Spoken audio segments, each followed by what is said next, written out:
मगाशी आपण पाहिलं फॉन्ट सेक्शन, आता आपण पाहणार आहोत पॅराग्राफ सेक्शन.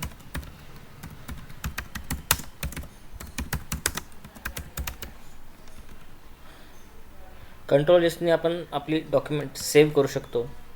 त्यासाठी शॉर्टकट की आहे कंट्रोल एस, आणि आपण याला नाव पण देऊ शकतो आपल्या डॉक्युमेंटला, माय डॉक्युमेंट, और तुम्हाला जे हवं आहे ते आपण त्याच्यात देऊ शकतो. आणि इथे फॉर्मॅट दिलेले आहेत, तुम्हाला कुठल्या फॉर्मॅटमध्ये सेव्ह करायचं आहे. Word document, word micro enable document, PDF आहे, XPS डॉक्युमेंटमध्ये आहे, किंवा तुम्ही HTML XML अशा फॉर्मॅटमध्ये पण तुम्ही सेव्ह करू शकता. ठीक आहे. पण आपण जेव्हा वर्ड डॉक्युमेंटमध्ये सेव्ह करतो ती डॉक्युमेंट आपल्याला परत एकदा एडिट करता येते. जर आपण PDF फॉर्मॅटमध्ये सेव्ह केली तर ती आपल्याला एडिट करता येत नाही. ओके. आता ही डॉक्युमेंट सेव्ह झाली. नेक्स्ट टाईम तिला असं रिनेम करायची गरज नाही, डायरेक्ट कंट्रोलच दाबलं की ते ऑटोमॅटिक सेव्ह होईल. ठीक आहे. आता मी सांगत होतो की पॅराग्राफ सेक्शनमध्ये आपण आहोत. आता याच्यामध्ये जो फर्स्ट टूल दिलेला आहे तो बुलेट्स नाव आहे त्याचा यूज आहे की तुम्हाला जर लिस्ट पॉईंट वाईज लिस्ट तयार करायची असेल तर आपण इथून देऊ शकतो. ठीक आहे. आता याच्यामध्ये डिझाईन्स दिलेले आहेत तुम्हाला, तुम्ही कुठलाही डिझाईन यूज करू शकता तुमच्या लिस्टच्या पॉईंटसाठी. ठीक आहे. जेव्हा मी एंटर दाबतो तेव्हा ते ऑटोमॅटिक नेक्स्ट पॉईंटवर जातं आणि तो पॉईंट आपल्याला दाखवतो. ठीक आहे. आता नेक्स्ट ऑप्शन आहे इथे नंबरिंग लिस्ट. आता याच्यामध्ये नंबरिंगमध्ये आपण 1 2 3 पण देऊ शकतो. 1 2 3 त्याला कर्ली राऊंड ब्रॅकेटने पण हे करू शकतो. नंतर रोमन संख्या पण आपण घेऊ शकतो. ABC घेऊ शकतो कॅपिटलमध्ये, स्मॉलमध्ये ABCD घेऊ शकतो, किंवा A.B.C असे पॉईंटवर घेऊ शकतो, किंवा स्मॉल रोमन संख्या पण घेऊ शकतो आपण. इथे सगळं काही इथे अवेलेबल आहे. आता नेक्स्ट टूल आहे, त्याच्यामध्ये आपल्या पॉईंटचा सब पॉईंट घ्यायचा असेल तर त्याने आपल्याला दिलेलं आहे. जेव्हा मी आता इथे हा एक पॉईंट टाईप करतो, नाईस, आणि मी एंटर मारून टॅप देतो तेव्हा तो नेक्स्ट पॉईंट घेतो, म्हणजे सब पॉईंट घेतो त्याचा. ठीक आहे. आता मी इथे काहीतरी लिहिलं, वर्किंग हार्ड, त्याच्यातला पॉईंट घेतला, पण मी आता टॅप दिला तर त्याचा पण सब पॉईंट तो घेणार. ठीक आहे. तर हे सब पॉईंटसाठी हा टूल आहे, मल्टी लेवल लिस्ट म्हणतो आपण त्याला. ठीक आहे. आता याला कंट्रोलर्सने मी सेव्ह करतो आहे. इथे जे दिलेलं आहे अलाइनमेंट दिले, टेक्स्ट अलाइन काय करतो, हा लेफ्टने अलाइन करतो टेक्स्टला.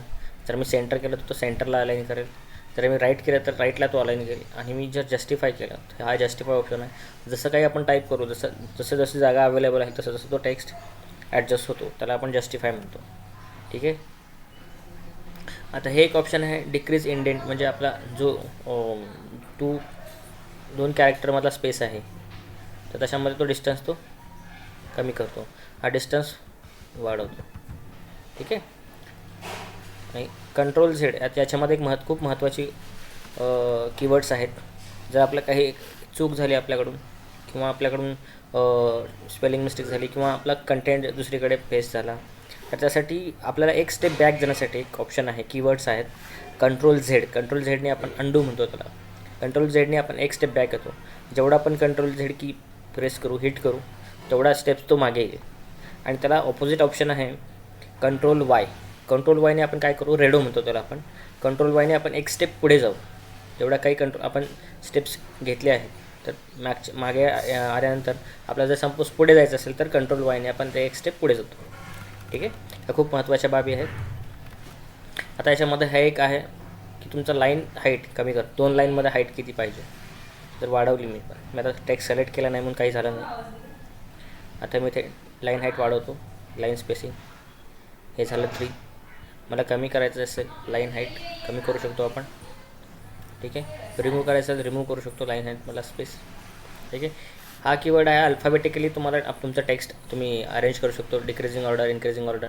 इथे असेंडिंग किंवा डिसेंडिंग ऑर्डरमध्ये आपला टेक्स्ट तुम्ही अलाइन करू शकता, अरेंज करू शकता. आता याच्यामध्ये हे एक पॉईंट दिलेला आहे, याच्यामध्ये तुमचं टेक्स्ट कुठे कुठे संपला आहे, कुठे कुठे चालू होणार आहे, त्यासाठी तो तुम्हाला तुमच्या डॉक्युमेंटमधली जागा सांगतो तो, की तुमचा टेक्स्ट कुठे संपला आहे, कुठे स्टार्ट होणार आहे. त्यामुळे तुमचा स्पेस ऑक्युपेशन किंवा आपण म्हणतो की मेमरी आपली वेस्ट जाणार नाही याच्याने. ठीक आहे. कारण की प्रत्येक कॅरेक्टरला, प्रत्येक वर्डला एक मेमरी असाइन होतं. ठीक आहे.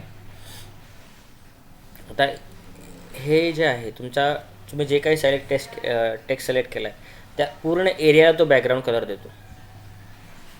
आता लक्षात घ्या याच्यामध्ये आणि याच्यामध्ये डिफरन्स काय, तर हा पूर्ण एरियाला बॅकग्राऊंड कलर देतो आणि हा जो आहे फक्त त्या टेक्स्टला बॅकग्राऊंड कलर देतो. ओके. आता नेक्स्ट ऑप्शन आहे टेबल. आपण इथे आपल्या टेक्स्टला बॉटम बॉर्डर देऊ शकतो, टॉप बॉर्डर देऊ शकतो, लेफ्ट बॉर्डर देऊ शकतो, राईट बॉर्डर देऊ शकतो, जसं की तुम्हाला मी दाखवतो. आता मी कंट्रोल झेडने बॅक जातो. मी आपला नवीन कंटेंट टाईप करतो.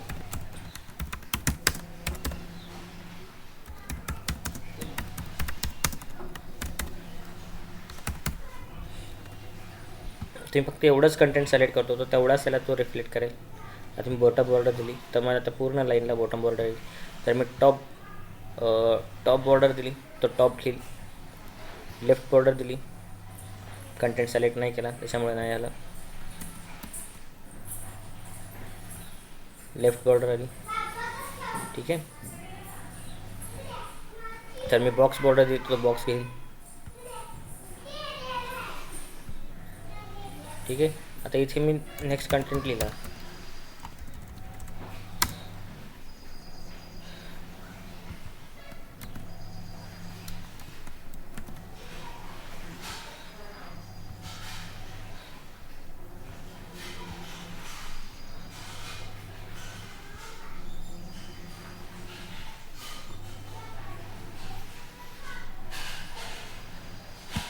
ओके.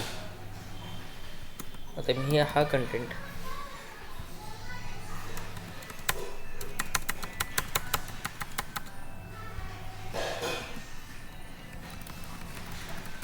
ओके याचा यूज मी नंतर सांगेन. आपण आपला टेबल ड्रॉ करू शकतो. आपल्याला किती कॉलम पाहिजेत, किती साईजचा पाहिजे, किती हाईटचा पाहिजे. ठीक आहे. हॅलो.